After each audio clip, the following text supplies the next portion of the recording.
Salut tout le monde, donc aujourd'hui on se retrouve pour une vidéo particulière avec ma soeur jumelle. Ça fait un petit moment que je l'ai pas vue. Hello. Donc ça fait un petit moment maintenant que ma soeur vit à Hong Kong et je voulais lui poser plein de questions sur comment c'était la vie, tout ça là-bas. Et je me suis dit pourquoi ne pas faire directement une vidéo pour vous partager également son expérience sur la vie à Hong Kong. Donc déjà Meina, est-ce que tu peux leur expliquer qu'est-ce que tu allais faire à Hong Kong en fait? Alors pourquoi Hong Kong? Déjà j'avais envie d'avoir une expérience à l'étranger, une expérience professionnelle à l'étranger, sachant que pendant mes études je n'ai pas pu partir en Erasmus ou autre. Donc j'ai été un petit peu frustrée de pas avoir eu cette fameuse expérience à l'étranger, de pouvoir parler en anglais, etc. Donc pour pouvoir améliorer tout ça, je me suis dit j'ai envie de bouger de France. Aussi, donc je me suis installée avec mon copain. Il avait envie de commencer son expérience professionnelle à l'étranger. Et donc on a réfléchi à dans quel pays potentiellement moi je pourrais aller. Et donc déjà on a voulu être en Asie, dans les pays asiatiques. Il y a 36 000 pays qui parlent anglais. Il y a Singapour ou Hong Kong. Sauf que Singapour c'est un peu moins fun quand même que Hong Kong. C'est De pas mal, mon opinion. Parce que en soi, tout est super cher, l'alcool aussi est super cher. Tu parles de Singapour ou Hong Kong là? Là, de Singapour. Singapour, ouais, c'est vrai. Entre 20 et 30 ans, que t'as pas encore d'enfants, etc. Là, en général, les gens vont d'abord à Hong Kong, puis une fois qu'ils sont posés, qu'ils ont envie d'avoir des enfants, etc., ou qui en ont déjà, en bas âge, et là, ils viennent après à Singapour. D'accord. En général, ça fait un peu ce chemin-là. Très cliché, hein. Mais bon, en tout cas, c'est comme ça que je le vois. Et aussi, à Hong Kong, on a de la famille. On a 2 cousins qui sont là-bas.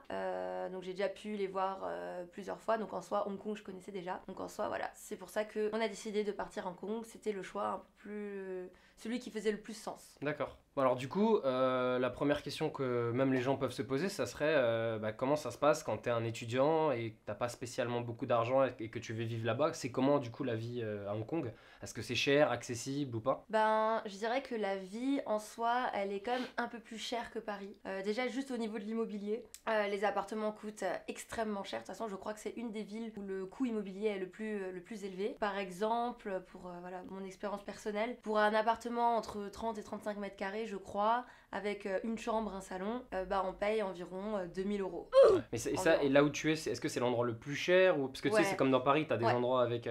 Donc tu peux quand même trouver moins cher. Exactement. Là, nous, l'endroit où on vit, c'est un des endroits, on va dire, les plus chers parce que c'est là où il y a tous les expats, tout simplement. Je pense on peut vraiment trouver moins cher si on est excentré, si on est un peu plus côté Kowloon, c'est-à-dire la zone où t'as plus les locaux hongkongais, ou alors un peu plus reculé sur les îles. Là, il y a moyen de trouver de bons deals. C'est un peu la même vibe avec Paris au final. Ouais, au final, la banlieue parisienne. Pareil, voilà. Ah, d'accord. Mais c'est quand même beaucoup plus cher. Et t'as une idée un peu du prix du loyer, par exemple, si on s'excentre de Hong Kong? Non, je pourrais pas dire là. Si moi là je paye 2000 euros, je pense que pour 2000 euros environ. On peut spéculer un peu quoi. Sur une île, je pense qu'on peut avoir une maison. Ok. Alors que nous on a un appartement, je pense. Sur une île. Enfin, une petite maison. Ouais, après, les moyens de déplacement à chaque fois. Voilà, après il faut prendre un ferry. Il faut aussi dire que c'est du coup beaucoup plus grand, donc beaucoup plus long que Paris. Enfin, je veux dire, tu vois. Au final, pas tant que ça. Ah ouais? Ouais, au final, pas tant que ça parce que. Par exemple, là, en une demi-heure, tu es, je sais pas moi, tu vas de Paris Centre à Paris Nord, je dirais. Parce que là, tu vois, nous, on a métro, RER, train. Du coup, là, ça serait plus des trains, logiquement, non? Non, en termes de vitesse. Non, à Hong Kong, on a des métros, on a des trams, on a des bus. Le réseau urbain est extrêmement bien développé pour qu'en fait les personnes utilisent le moins de voitures. Et en même temps, heureusement que chaque personne ne possède pas une voiture parce que juste, c'est pas possible. Il n'y a pas d'espace pour garer les voitures, pas d'espace pour des parkings ou autres. Il y a 10 000 vélos, non? Et surtout, c'est très pollué. Alors non plus, en fait, ils ont construit tout un circuit pour les vélos, mais c'est juste du vélo pour faire ça le dimanche, en famille, etc. Okay. Mais pour un réel déplacement, en fait, je pense que essayer de faire du vélo à Hong Kong, c'est un peu suicidaire parce qu'il n'y a pas de piste cyclable. D'accord. Donc ça reste toujours plus rentable de rester sur les transports en commun. Sur les transports en commun, exactement. Au niveau des abonnements, d'ailleurs, sur les transports en commun, ça se passe comment? Je sais que d'exemple, par exemple, le Japon, c'est hyper cher, mais du coup, Hong Kong, on devrait situer ça où par rapport à la France aussi? En fait, c'est marrant parce qu'il n'y a pas d'abonnement à Hong Kong.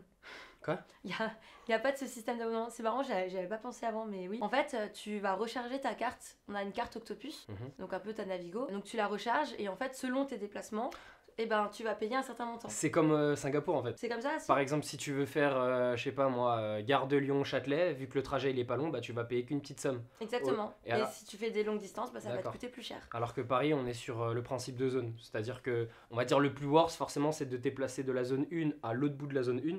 Alors que si tu fais juste un arrêt, tu payes quand même le même prix du ticket. Je trouve que c'est beaucoup plus intelligent de faire ça. Ouais. Bah je sais pas, au final ça peut coûter plus cher en fait pour les personnes qui se déplacent tout le temps.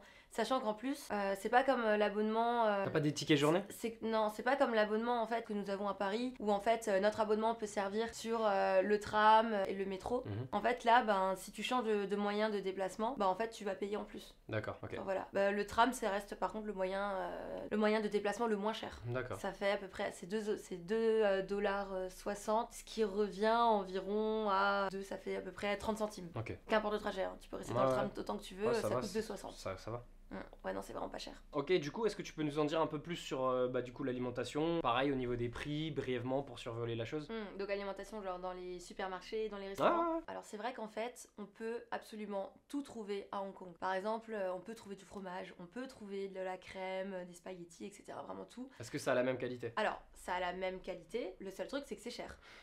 Donc en fait, on peut vivre, enfin nous en tant que western, on peut vivre exactement la même vie que nous avons à Paris, etc. C'est juste qu'en fait ça va coûter super cher. Il n'y a pas des produits des fois difficiles, enfin je vois genre si tu veux manger des chocs à pic ou... Il y a des produits qui sont plus difficiles genre à trouver. Par exemple le skir, t'en trouves pas? Ou Ouais, les non. carrés frais? Ouais non, bah alors peut-être dans les magasins spécialisés et encore, tu vas payer trop cher ton carré frais, donc en fait ça va pas avoir la même... Enfin je veux pas pouvoir faire une diète comme toi quoi, ça va revenir très cher. Non parce que c'est intéressant de savoir tu vois si tu peux quand même derrière suivre une alimentation si tu veux vraiment. Après logiquement quand tu vas à Hong Kong tu manges local quoi, tu vas pas. Bah oui ça serait. Enfin après il y a quand même pas mal de personnes qui sont là à ne pas vraiment aimer la nourriture locale etc. et qui continuent à vivre comme des westerns. Voilà chacun son truc. Moi je trouve que du moment que tu vis à l'étranger il faut quand même être ouvert en fait aux produits locaux sinon ça n'a pas trop de sens de vivre sa vie de français mais à Hong Kong. Tu peux nous citer rapidement plein de plats que tu peux manger, par exemple les petits déjeuners ou le matin? Ça va plus être salé que sucré logiquement. Ouais, après tu es libre d'acheter du pain, il y a du pain, hein. Même s'il est moins bon qu'en France à cause du croustillant parce qu'il fait trop humide pour garder la même texture, ouais, le même croustillant tout simplement. Mais il est possible voilà, d'avoir un petit déjeuner sucré si tu as envie avec du pain, du beurre, de la confiture, des céréales, etc., du lait.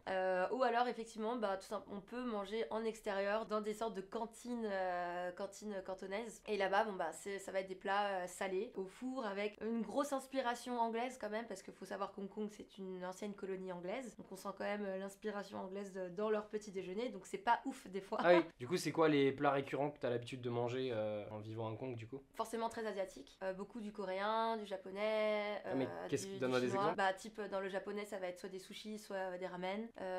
Pour le coréen, est-ce qu'ils sont meilleurs qu'en France? Parce que du coup tu sais on sait qu'en France c'est souvent tenu par des Chinois d'ailleurs et que c'est plus de la junk food. Est-ce que la qualité des on va dire japonais ou sushi là-bas, est-ce que c'est same shit qu'en France ou est-ce que on est sur un truc un peu plus qualitatif? Je pense que tu peux tout trouver. Par contre, il n'y a pas de brochette, bœuf, fromage, etc. Voilà, c'est ça que j'entends en fait. Ouais. Non, c'est vraiment que du poisson cru. Donc les chefs sushi chinois à Hong Kong sont meilleurs, moins bons? Tu sais, si tu fais une globalité encore une fois. Hein. Non, je dirais same. Same? Ouais. Ok.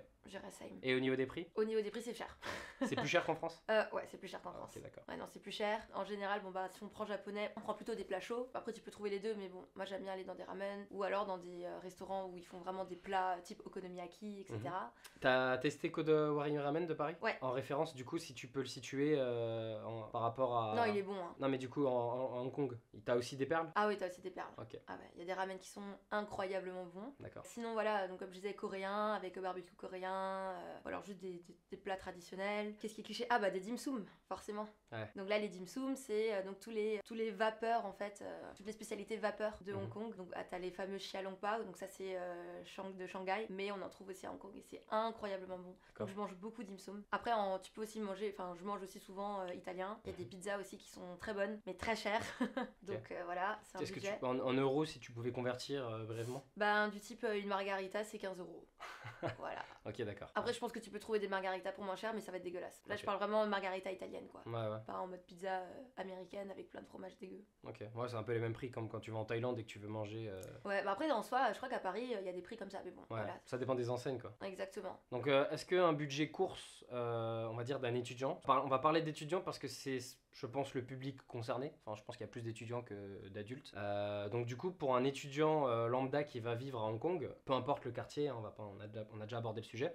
Au niveau du budget, est-ce qu'il peut enfin, tu t'en sors pour combien en moyenne pour une personne ou deux? Ouais, je pourrais pas dire combien en moyenne, mais c'est sûr qu'en fait, si tu te fais à manger et que tu utilises que des produits locaux, bah là, non, ça te coûtera vraiment pas cher. Parce qu'au final, tu vas toujours utiliser, tu prends une base riz, c'est cliché, mais bon, du riz, ça coûte pas cher. T'as les légumes locaux qui sont pas non plus très chers, et tu peux t'en sortir. Forcément, la viande coûte plus cher, donc bon, si t'es étudiant et que tu manges de la viande, et que t'as pas trop de budget, tu vas esquiver la viande, tout simplement.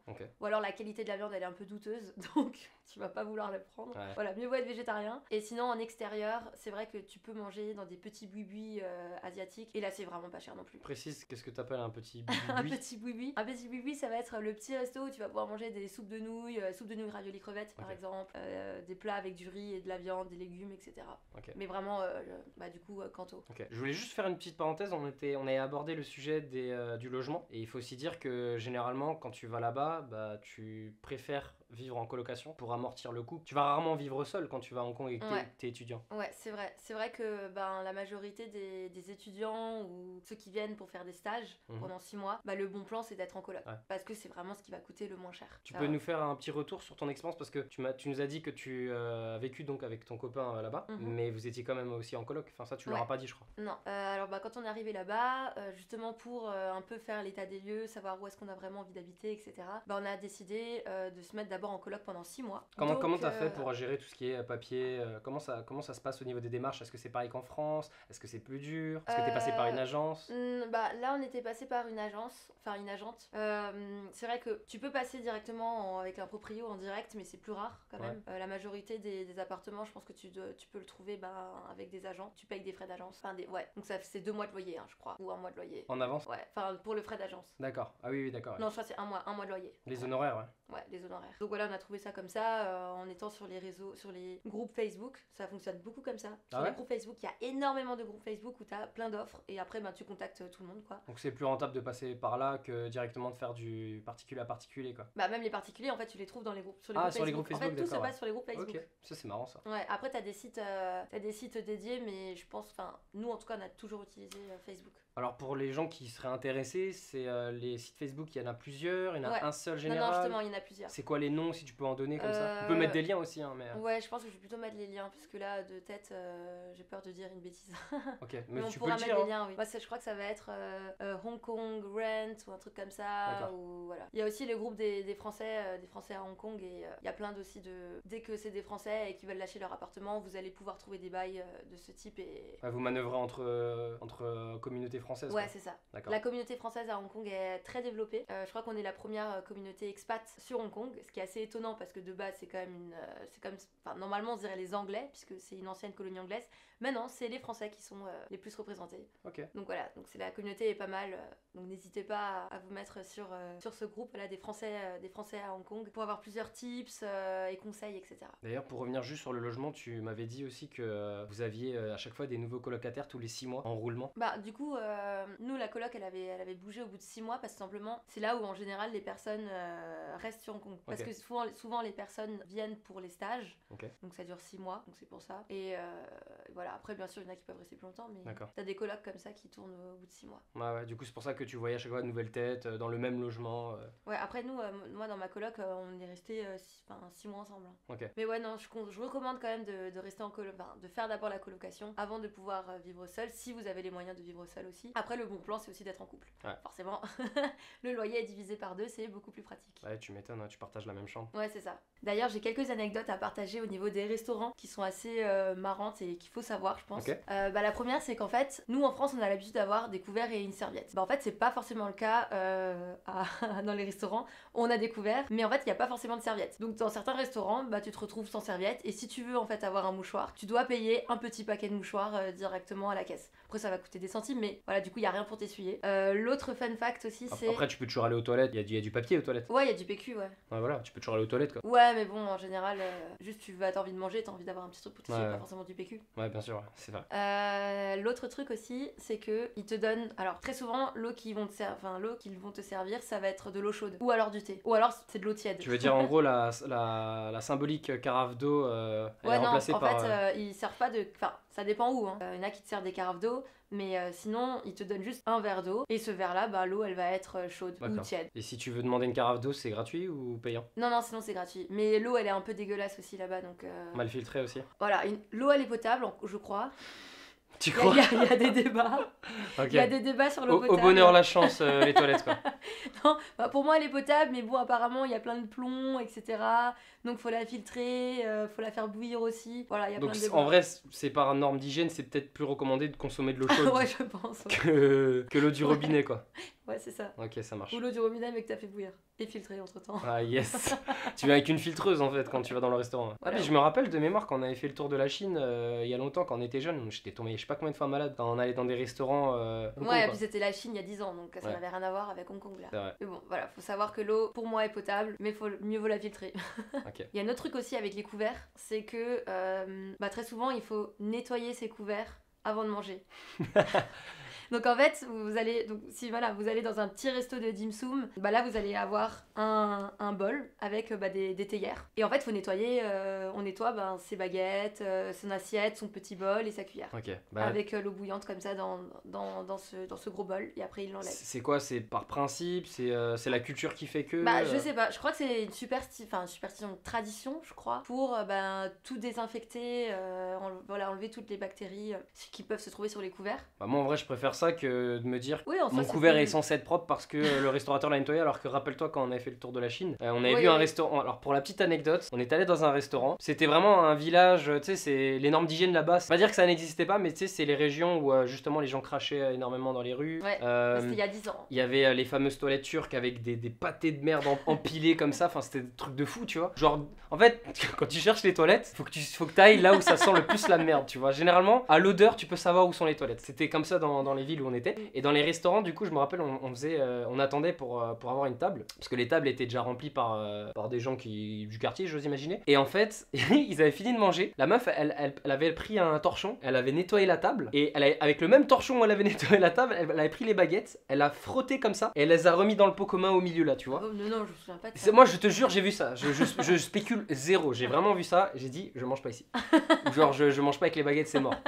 Donc en fait, tu vois, le fait de dire qu'on peut laver ses propres baguettes, bah en fait, tant mieux. Oui, mais après, voilà, je base mon expérience sur un restaurant qui m'a, on va dire, traumatisé là-dessus. Mais peut-être que les autres ont des normes d'hygiène absolument respectables, et etc., etc. Mais tu vois, tu me dis ça, moi je trouve ça ok. Oui, mais c'est juste que ça peut surprendre parce qu'en fait, une personne qui n'est pas au courant va se dire, pourquoi est-ce qu'elle m'apporte un bol avec des théières. Ouais. Et là, tu vois tout le monde qui nettoie les couverts, ça peut être surprenant. Voilà. tu finis de manger, tu vas faire la vaisselle. Ouais. Super quoi. L'autre truc aussi, c'est qu'en fait, il n'y a pas de notion de service. Tu vois, genre tu vas être 4, tu vas commander chacun un plat différent. En fait, les plats, ils arrivent comme ils sont faits en cuisine. Donc si il y a 3 personnes sur la table qui ont eu leur plat, mais pas le dernier, tant pis quoi. Enfin, le mec, il va recevoir ça. Enfin, même si t'as commencé à manger, il va recevoir son plat quand la cuisine aura fait son plat quoi. Il n'y a pas les 4 plats qui vont venir en même temps. Ah, tu veux dire en gros, ouais, après ça au niveau du service, il y a des restaurants qui le font aussi à Paris. Ouais, non, mais je veux dire, quand t'as presque fini de manger et que t'as l'autre personne qui est pas servie, c'est chaud quand même. Ouais, en gros, si tu prends un truc rapide à préparer, si tu prends un truc rapide à préparer, tu l'as instant comparé à l'autre. Pas forcément, c'est juste en fonction des commandes que la cuisine reçoit et du coup il faut tout en même temps et hop là. Bon, ça m'étonne pas. L'autre point aussi, c'est dès que t'as fini de manger, la personne, hop, elle va te prendre ton assiette. Même si les autres ils sont encore en train de manger. Ouais, c'est normal. En fait, ils attendent pas que tout le monde ait fini avant de se débarrasser. Ouais, en fait, là tu me parles juste de normes et. Ouais, c'est juste des questions. Formules politesse. Mais c'est juste, voilà, des codes. C'est marrant quoi. Donc des fois, t'es là, tu laisses un petit bouillon à la fin de ta soupe. Parce que je sais pas, tu fais une pause, j'en sais rien, t'es en train de discuter. Et là, la fille, elle va vouloir le prendre. T'es là, genre, non, laissez-moi mon bouillon, tu vois. Ça arrive souvent? Ouais, ça arrive. Okay. Donc c'est marrant. Ok, donc je pense qu'on peut clôturer cette partie sur le côté alimentaire de la chose. Maintenant, est-ce que t'as d'autres anecdotes à partager sur la vie là-bas ou Ouais. Après, ça va être un peu décousu, mais déjà, c'est vrai qu'en tant que femme, là-bas, mais on se sent tellement en sécurité. Et c'est quelque chose, en fait, on réalise pas, ou peut-être on réalise un peu, mais on essaye de minimiser. Du type, je me disais à Paris que j'étais safe, que dans certains quartiers, j'étais safe. Sauf qu'en fait, je me rends compte que Paris, c'est pas du tout une ville où on se sent en sécurité. Et je le ressens encore plus parce que je vis à Hong Kong. Et par exemple, là-bas, tu peux, en tant que femme, tu peux rentrer à n'importe quelle heure de la journée, hyper tard le soir, être dans l'état que tu veux, que tu sois sobre ou complètement déchiré. Il va y avoir aucun problème. Il y a personne qui va venir t'aborder pour, je sais pas moi, c'est jamais arrivé. Soi-disant draguer. Non. Ou alors, si c'est des gens qui t'abordent, ça va être aussi comme toi des westerns. Ça va pas être un Hongkongais qui va venir te parler. Précise aussi pour le terme western, pour toi c'est un étranger quoi. Ouais, c'est ça. Et pourquoi tu dis western? Je sais pas, ils appellent ça comme ça.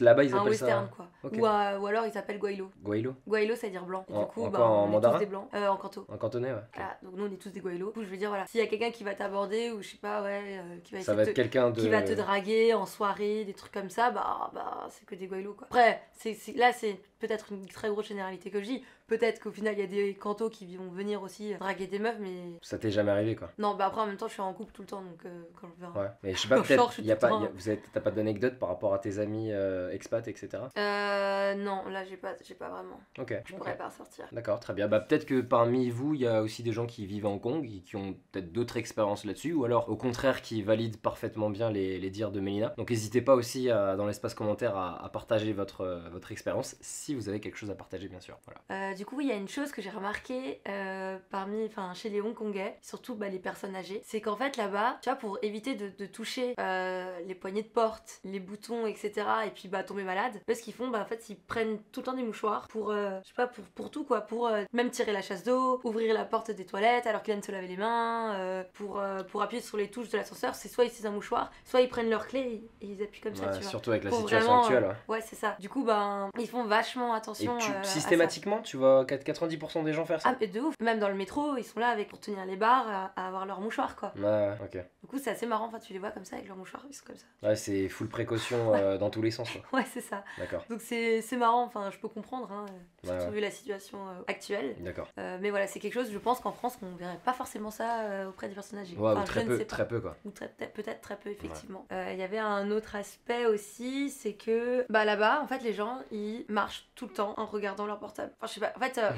J'ai envie de te dire à Paris aussi. Je sais pas, j'ai pas l'impression qu'à Paris c'est tant que ça, mais vraiment là c'est très fréquent. Je sais pas, tu marches dans le métro, les gens ils sont scotchés sur leur portable et ils avancent comme ça. Puis du coup, des fois ça donne des situations assez marrantes où tu marches dans la rue, puis bon, il y a plein de monde, hein. Puis la personne elle est là tranquille, elle est en train de lire son portable et en fait, si toi tu te décales pas, elle te fonce dessus quoi. Mais techniquement elle te voit. Bah non, parce qu'en fait ils sont vraiment genre comme ça et ils marchent. Mais tu vois tous les. Enfin c'est ridicule comme situation. Tu vois tout le monde. Mais tu vois des gens se rentrer dedans fréquemment alors. Bah non, parce qu'en fait au dernier moment ils esquivent, tu vois, mais du coup c'est très drôle en fait. Ou alors dans les transports, ça je me dis, j'aurais vraiment dû prendre une photo. C'est impressionnant comme toute génération confondue dans le métro, tout le monde est arrivé sur le portable. Ouais. Ça, je trouve qu'en France, oui, c'est aussi pareil. Mais il n'y a pas à ce point-là tout le monde. Enfin, là, il y a vraiment du jeune jusqu'à la mémé en train de jouer à Candy Crush ou autre, tu vois, sur le portable. Et tout le monde est comme ça dans le métro. Okay. Du coup, c'est assez marrant. Toi, des fois, tu lèves la tête et t'es là, genre, wow, c'est chaud. Après, je sais pas si c'est une explication ou si c'est tiré par les cheveux, mais peut-être qu'en France, tu le fais pas aussi parce que t'as peut-être pas envie qu'on te pète ton portable, tu vois.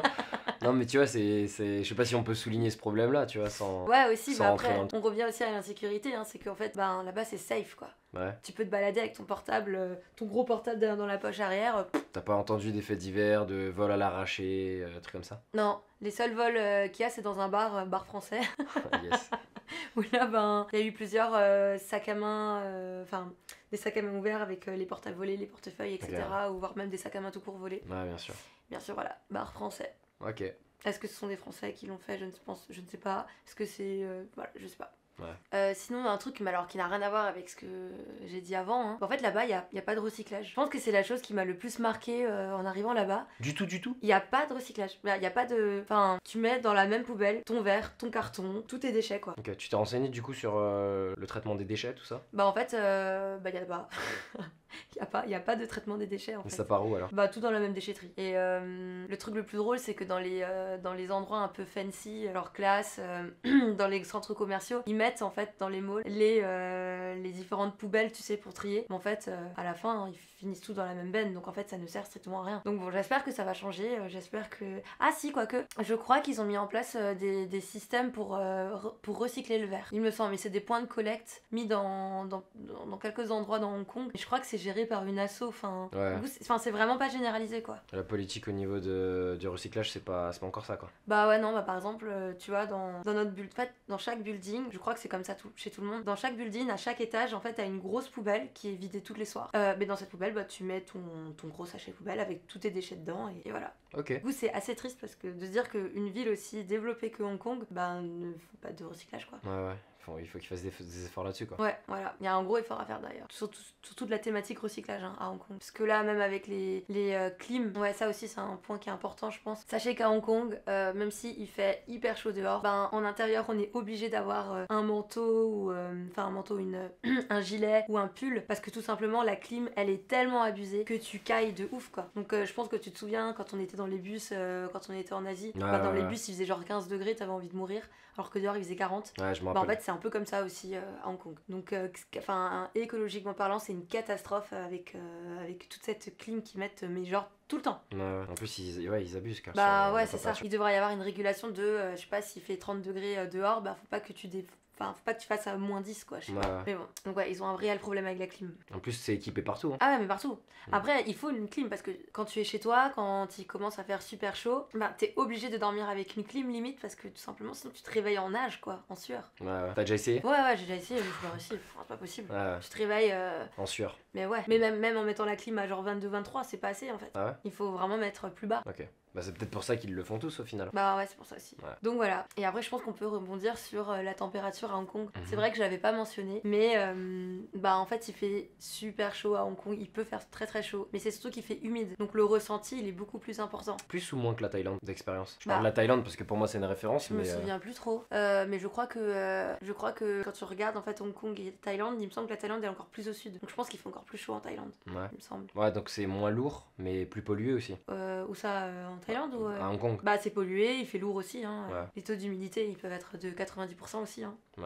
Et puis voilà, donc en fait en été, il fait très chaud et très humide. Et en hiver, il peut faire froid, ok. Enfin, c'est quoi le plus froid que t'as pu te taper sur ces 2 dernières années? je me souviens plus trop, mais il me semble que c'était là cet hiver, quand j'étais en quarantaine à l'hôtel, il n'y avait pas de chauffage. Parce qu'en fait, il n'y a pas de chauffage là-bas, il n'y a que des clims à peu près. En majorité, hein. Et je pense qu'il faisait 10 degrés, ou peut-être moins de 10 degrés, mais il faisait pas 0, ça c'est sûr. Ouais. Sauf qu'en fait, vu qu'il fait humide, ben tu le ressens beaucoup plus. Donc ouais, je pense que l'humidité ça joue énormément. Il y a un point aussi, voilà, petit fun fact, c'est qu'à Hong Kong, il y a des toilettes publiques partout. Mais vraiment partout, même quand tu vas faire des randonnées, tu vas trouver en fait des petits espaces pour aller aux toilettes. En montagne? Ouais, il y a ça, mais pas vraiment au plein milieu des chemins, hein, mais Bah, au tout début, tu vois. Okay. Au tout début des sentiers, il y a des toilettes publiques. Et en fait, les toilettes, elles sont vraiment, je fais une grosse généralité, hein, toujours propres. C'est des toilettes turques ou des toilettes... Il y a les deux. T'as des cabinets où c'est des toilettes normales, quoi, et d'autres où c'est des toilettes turques. Et c'est entretenu par des femmes de ménage en permanence? Ouais, en fait, je pense que c'est ça qui joue beaucoup par rapport à la France, c'est qu'en fait, là-bas, il y a des femmes de ménage qui viennent assez régulièrement pour tout nettoyer. Parce qu'on va dire en France, ou pour prendre Paris,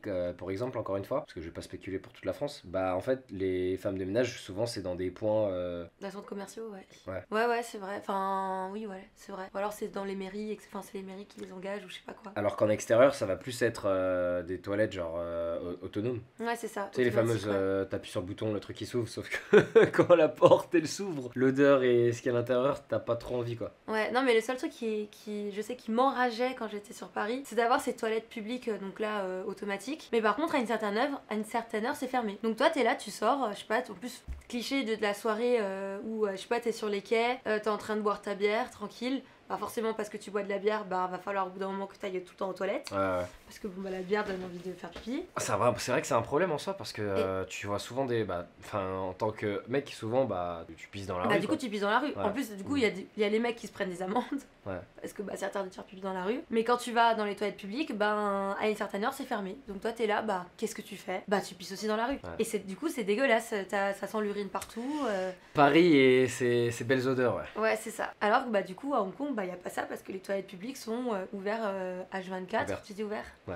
Et aussi le truc qui est marrant, c'est que qui diffère un peu, c'est que en rentrant en fait dans ces toilettes, le PQ tu le prends en amont, pas forcément, t'as pas forcément du PQ dans les cabinets de toilettes. Ah bon? Ouais, du coup tu prends ton PQ avant et après tu vas aux toilettes. Mais je veux dire, est-ce que le PQ est en distribution? Ouais, du coup t'as un énorme rouleau comme ça qui Ah ok, qui donc est- en qui gros est si, sur le si mur. t'as pris 3 feuilles mais que tu...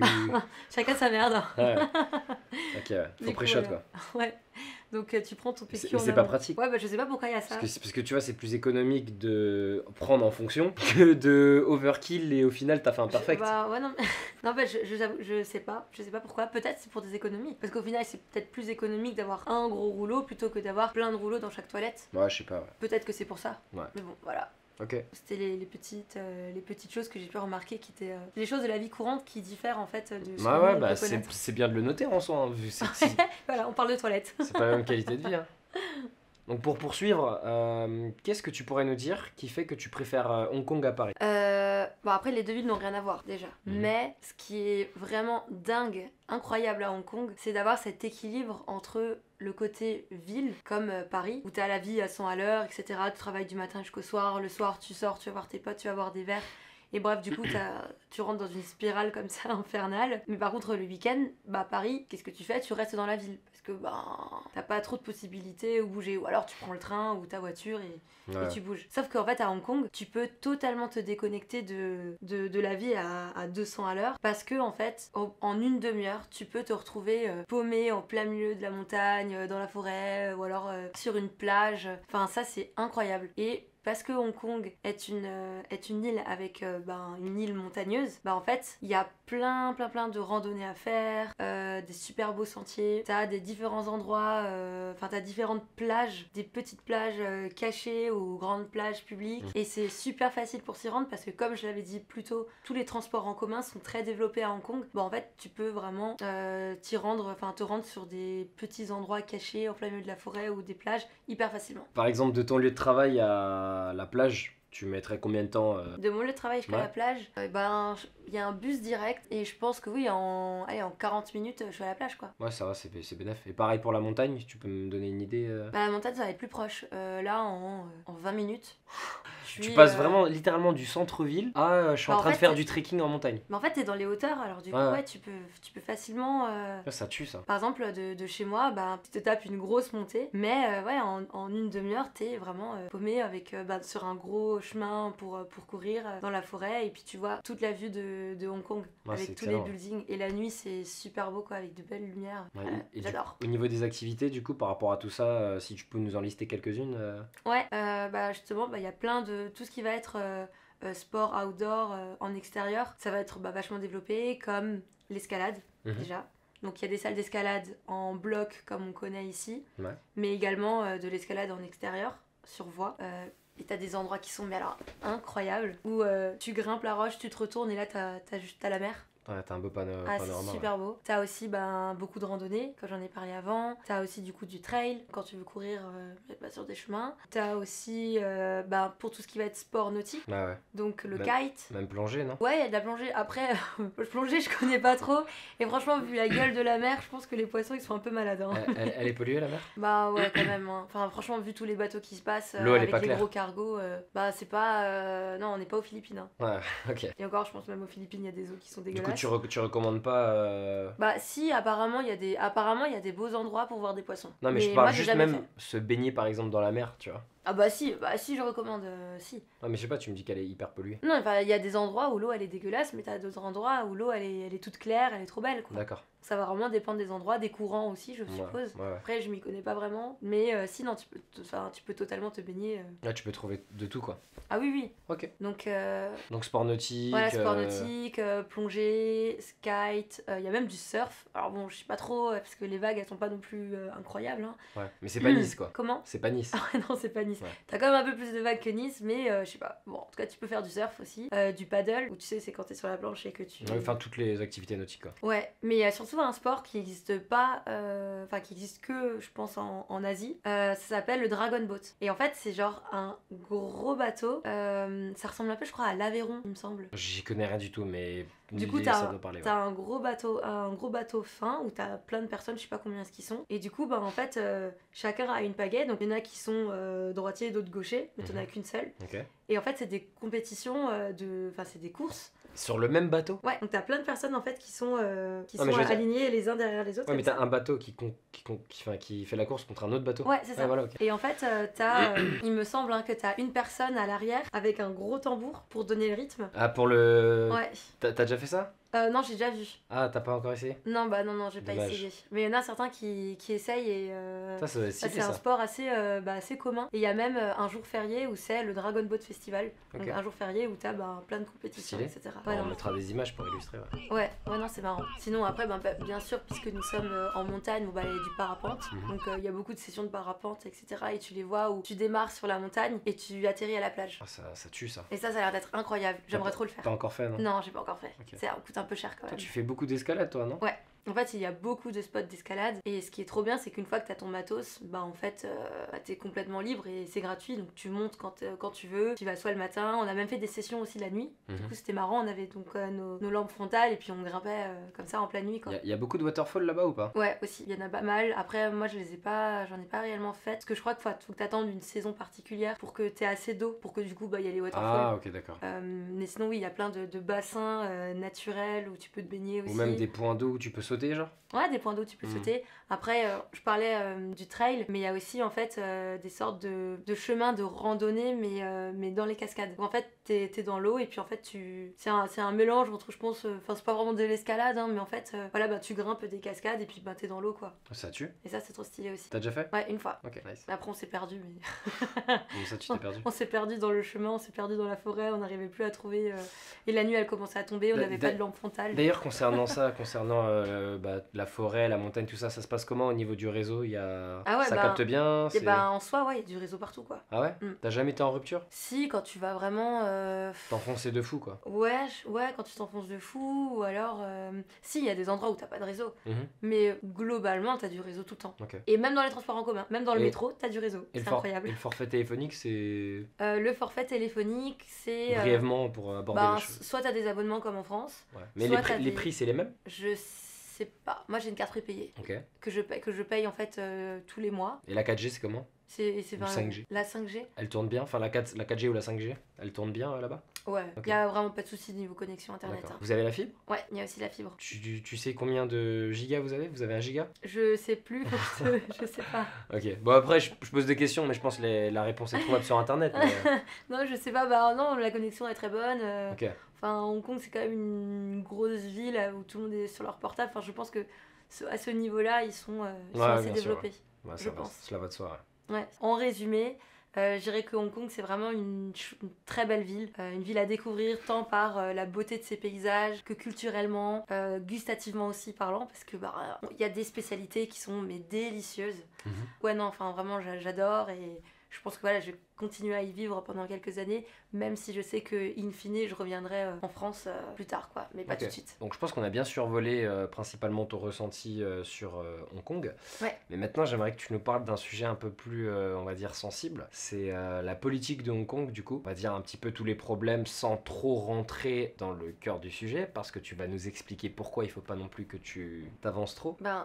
Alors, politiquement parlant, c'est vrai que c'est un peu compliqué, dans le sens où Hong Kong est, pour ceux qui ne le savent pas, une ancienne colonie anglaise et a été rendue à la Chine en, il me semble, je sais plus trop, je crois 98 ou 99. Ok. Suite à ça, lorsque les Britanniques ont rendu Hong Kong à la Chine, il y a eu un traité pour que sur une période, je crois, de 50 ans, il y ait une passation progressive. Voilà, des lois qui avaient donc à ce moment-là jusqu'à un fit avec les lois de la Chine. Donc du coup, en fait, là, ce qui se passe, c'est que la Chine essaye donc d'accélérer un peu le process pour annexer laisser totalement Hong Kong comme une province tout simplement chinoise, parce qu'aujourd'hui Hong Kong est considéré comme un statut un peu particulier. Hong Kong est une province autonome de Chine, donc c'est une province chinoise, mais elle a ses propres lois dans son territoire. Un peu le cas aussi de Taïwan et de Macao. Sauf que bon, après je vais pas rentrer sur la relation entre la Chine et Taïwan, hein, qui est bien particulière, mais en tout cas là depuis 2 ans, je pense que vous en avez entendu parler, hein, il y a eu pas mal de manifestations, etc.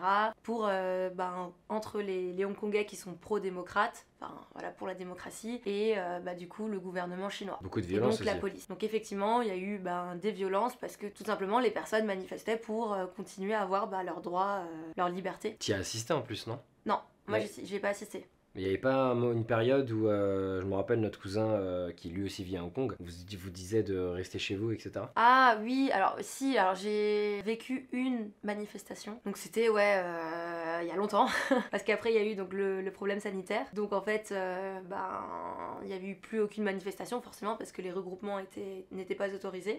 Mais là en fait pendant qu'il y a eu cette période donc de crise sanitaire, Ouais. Hong Kong a fait passer une loi, enfin Hong Kong et Chine, les deux ont fait passer une loi qui s'appelle la National Security Law. Ouais. Donc la loi de la sécurité nationale. Et en fait cette loi-là, c'est celle qui fait que aujourd'hui les manifestations ne sont plus vraiment autorisées parce qu'en fait tout ce qui porte atteinte à la sécurité nationale peut être condamnable. Sauf que dans sécurité nationale... Ils font passer même les manifestations comme... c'est très grand, exactement. Ouais. C'est un terme qui englobe plein qui de leur choses. permet de justifier du coup leurs actes. Exactement, donc en fait une personne qui va manifester parce qu'elle va être... parce qu'elle veut garder ses libertés d'avant, on va dire ça comme ça, représente potentiellement une menace contre le gouvernement chinois. Et c'est pour ça qu'en fait ces personnes-là peuvent être arrêtées. Et emmenées en prison ou disparaître. Voilà, emmenées en prison.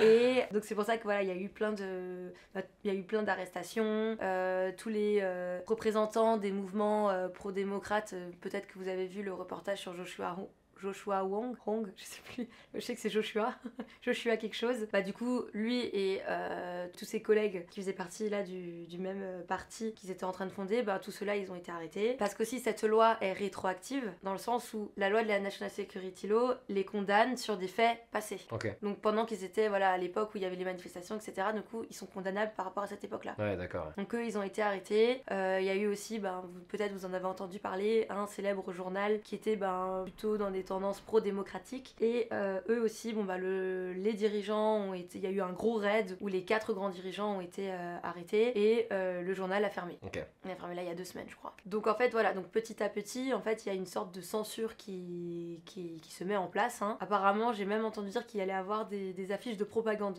dans les métros. Ok. Ça m'étonne pas trop. Hein. Bon on verra. Il y a eu plein de petits changements comme ça. Je crois aussi au niveau éducatif où là le mandarin est la langue principale et plus le canto, parce que je crois qu'avant le canto était tout simplement enseigné et puis c'était la langue parlée par les professeurs et les élèves.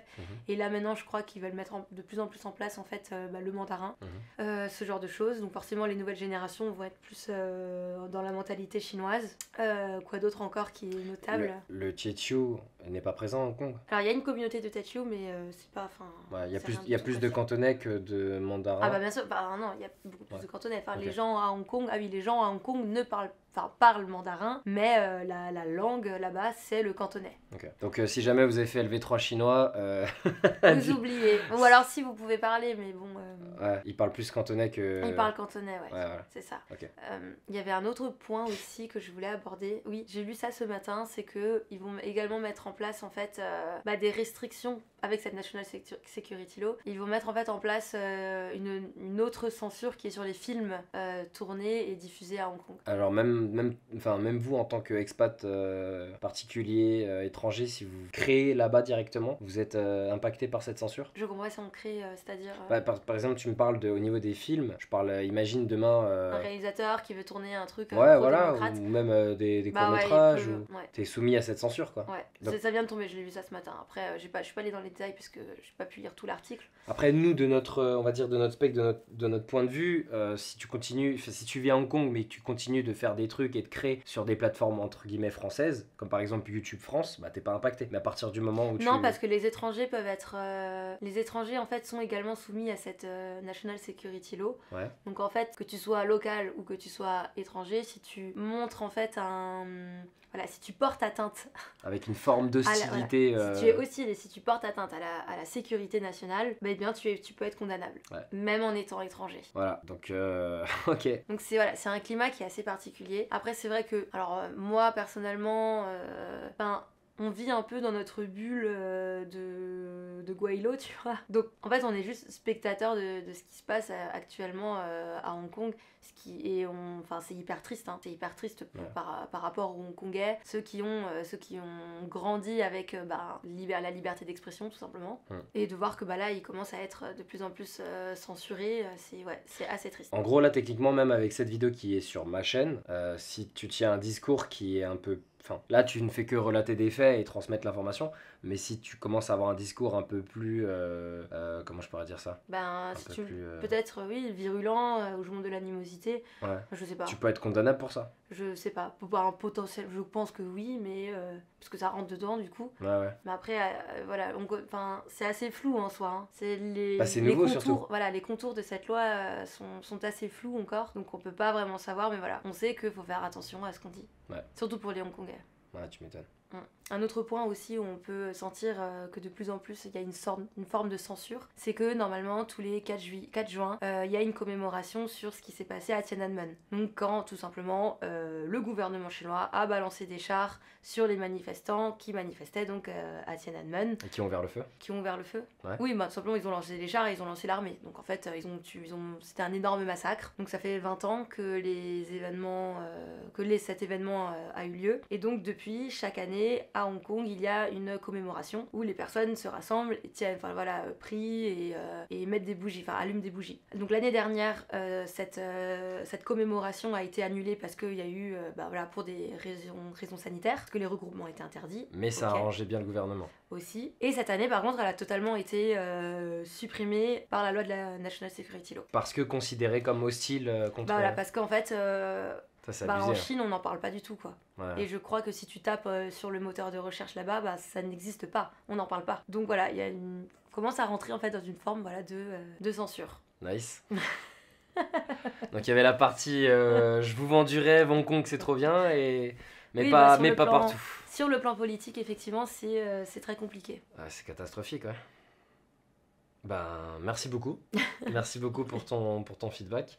Donc je pense que c'est pas ça qui va t'empêcher de continuer à t'émanciper et à vivre à Hong Kong, malgré tout. Non, parce qu'en fait, en soi...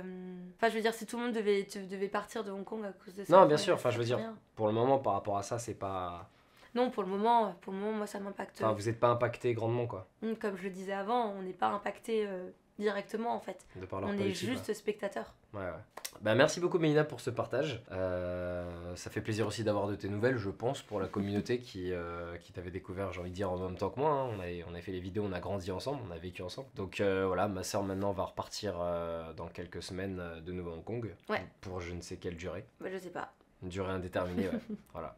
Donc on te souhaite tous que du bonheur et du courage. Merci. Voilà.